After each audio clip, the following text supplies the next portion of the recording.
track the trends going forward, and we've got Nooresh Mirani joining in on the show. We've also got CA Rudramurthy as well as Vinit Bolinjkar to talk about the fundamentals.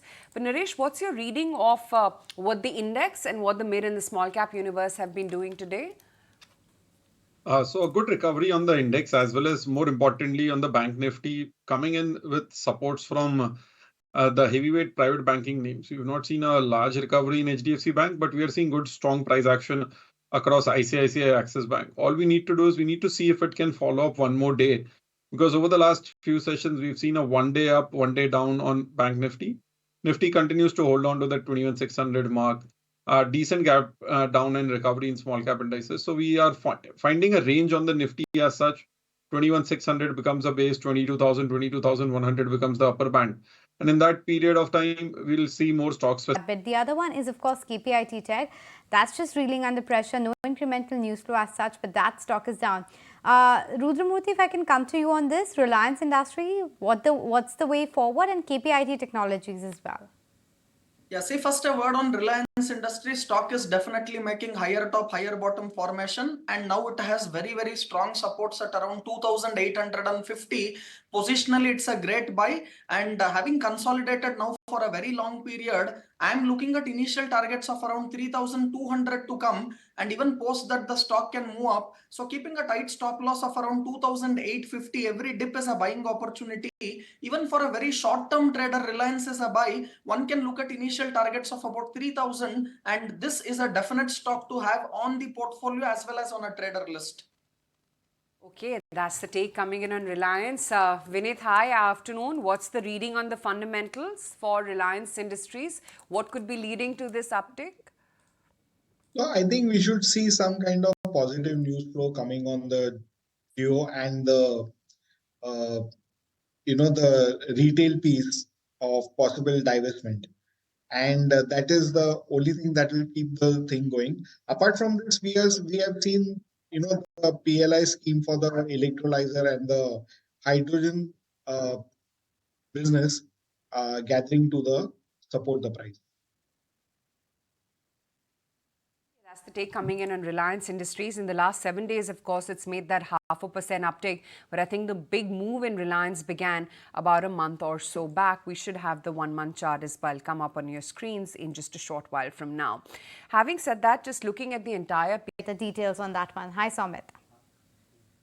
Well, the MSCI changes have been finally announced, and adjustments regarding these changes are expected to happen on February 29. Now, if you see, India is expected to see an inflow of close to $1.2 billion, and India's weightage in the MSCI Index is expected to increase by around 30 basis points to 18.2% from earlier weightage of around 17.9%. Now, when it comes to the Global Standard Index, GMR Airports is a surprise entry in this index. In fact, apart from that, if you see, it's PNB, NMDC, BHEL and Union Bank which are included in the MSCI Global Standard Index, and inflows for these stocks are expected to be anywhere between 149 to 187 million US dollars, which is nearly 1.4 to 3.3 times the 20-day average volume. Now, GMR Airports, which is a surprise entry, is expected to see an inflow of close to 148 million US dollars, which is nearly 3.1 times the 20-day average. Now, because of this additions in the index, there are some changes when it comes to the weightages also. Now, Zomato, DLF, MRF, Hindalco, Indigo is expected to see their increase in weightage, which could lead to additional inflow of anywhere between 37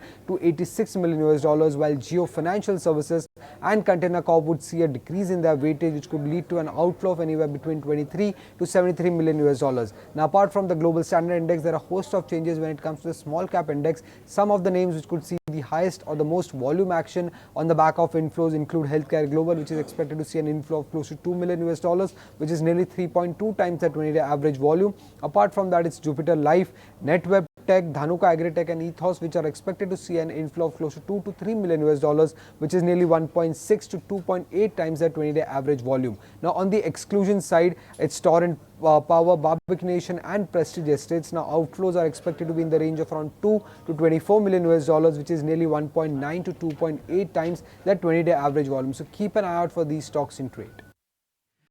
Okay, that's the take coming in on the entire list of ousters as well as the ones which have made it to the MSCI Global Standard Index list.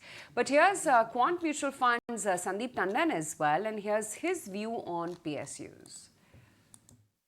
we are looking at, we have been talking about value as a thesis, and obviously PSU qualify as a value thesis right from September 2021. So it'll not be, we were relatively, as compared to somebody is looking at the top, we are very early in identifying that inflection point, and I've been very bullish for last more than 2 years now in this space.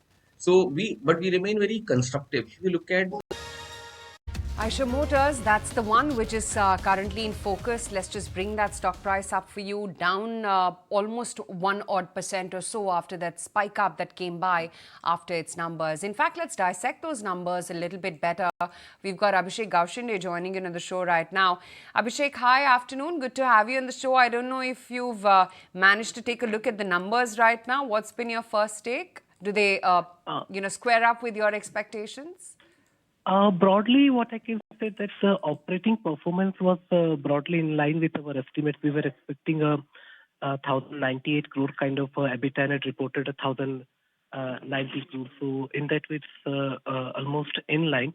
On bottom line basis, there is slight disappointment that we need to see whether it would be due to some other non-cash item or the taxation side. But operating performance per se, we can say that performance was in line, given that in this quarter volumes were slightly 28,000, 30,000 kind of units.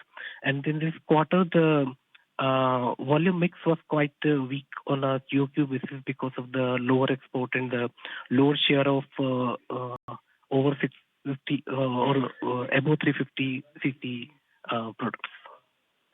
Sure. Abhishek, what are the other internals that you would want to get more details on from the management? The con call is at 3:30. Would you be more worried about the commentary around market share? Because a lot of other companies have also come out with premium bikes as well.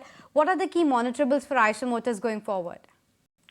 See, broadly that it has been given that, and we have been positive on the overall two-wheeler sector, but in a two-wheeler sector, we are preferring more on this Hero MotoCorp and the Bajaj Auto, as you rightly said, that these mass players are entering into the this premium motorcycle segment. So, especially for an Eicher Motors side, we would like to know that what is their overall thesis or outlook for the export market, because that is one variable which has been under stress. And second, that what kind of a product launches that companies are planning, because after Hunter we haven't seen a strong product action which can steer the market. And in contrast to that, key competitors like Bajaj and Hero are coming out with strong products in that segment. So overall preference side, we are preferring more to the mass market players compared to the this premium motorcycle,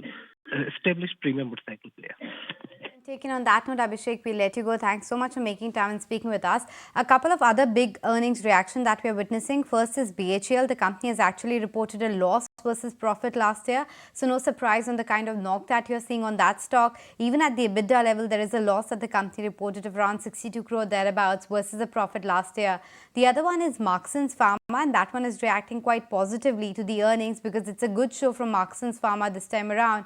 And that's the reason we have seen that uptick come by. The revenue has actually gone up by almost 22%, and the profitability has also come in much better, 83 crores versus 62 crore last year. So Marksans Pharma is holding up in the green. And also let's pull up Aditya Birla Fashion, because when we started off the show, that stock was showing a cut of around 3 to 4%. That's got a lot more exaggerated right now. We're seeing a cut of almost 2.5–3% on that stock still.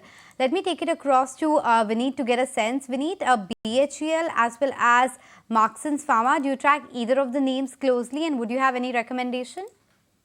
So Marksans Pharma, we have been quite positive. We initiated a few months back. Our target was around 160. That target has already been achieved, and the fact that right now we are in a kind of a market which is selling off very aggressively. So Marksans is a very good name to be long in. Take on Marksans Pharma, so you still see that the downside is protected on that one. But Nooresh, if I can come to you on the charts of Arvind Fashion, which is down almost 11%, and then of course BHEL, which is seeing a bit of a result reaction too. So if you look at Arvind Fashion, the stock had rallied quite a bit over the last 2 months after giving a breakout about 370 odd levels. closer to 370 to 400 remains a good support zone. So closer to 400 is where you want to buy into the stock, because that was the breakout point where it made a top around in 2021 to 2023 levels. So for now, a dip to 400 would be a buy. BHEL continues to be a stock which has done really well over the last 1 year. The stock from say closer to 40 levels, 50 levels, then at 100 where it broke out. So looks like a short-term top is done here. 180 to 185 is a very strong support. So till the time that does not come, a risk reward buy does not come in for the stock. That's BHL reacting quite sharply, in fact, to its numbers. 207 is where that stock is. But let's take a look at the list of the winners then. Coal India continues to hold out. PNB is looking pretty good.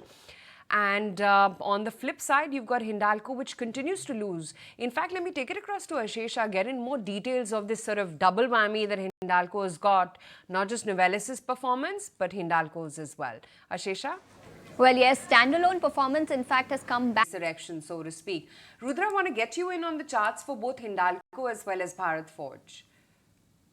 On Hindalco, the stock post results has broken that very strong support which was at around 535, 540 zone. Now also volumes are supportive on this down move, which signals to me that yes, this stock will now be a sell on every rise kind of a stock. So if someone has this stock, any bounce to levels closer to that 535, 540, which was the support zone earlier, one can exit that and look at even any other stocks much better in terms of valuation, as well as in the metal packs. You might look at Tata Steel, or you might look at even Jindal Steel, which is a much better option.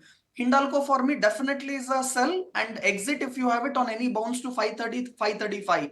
And Bharat Forge, if I have to look at the chart, look at last 2-day volume on Bharat Forge. Again, there has been a clear selling in this particular stock, and it has also broken crucial supports which were there at levels closer to 1150. Now, having broken that support at 1150 and also volumes being very large in last 2 days of the down move which the stock is seeing, so I feel Bharat Forge can come down and test levels closer to 1000. So if you have this stock, any bounce to levels closer to 1150, you have to exit. And anyone who wants to buy Bharat Forge, please wait for levels closer to 1000. More likely that the stock can come to levels closer to 1000. For that level on Bharat Forge, but keep an eye out on Paytm. That continues to reel under pressure. There's a cut of 10% on that one, so locked in the lower circuit as far as Paytm is concerned. And of course, you also have Siemens reacting to its earnings a bit. So numbers were largely in line with expectation. The net profitability is up just around 6% on a year-on-year basis, but there has been a good improvement when it comes to the order inflow. It's up 10% on a year-on-year basis because the new orders have come in at around 5,971. The company says that yes, there has been decline in new orders for the digital industries automation business, but that's expected to correct course by Q3, and the private capex is also looking up. Vinit, your take on Siemens as a stock, given the valuations and the kind of growth it's reporting, and the other one is Paytm. Any sense in bottom fishing anywhere on Paytm? Absolutely not. RBI has been guiding the company very strongly on the last few years, and the company has been a consistent violator.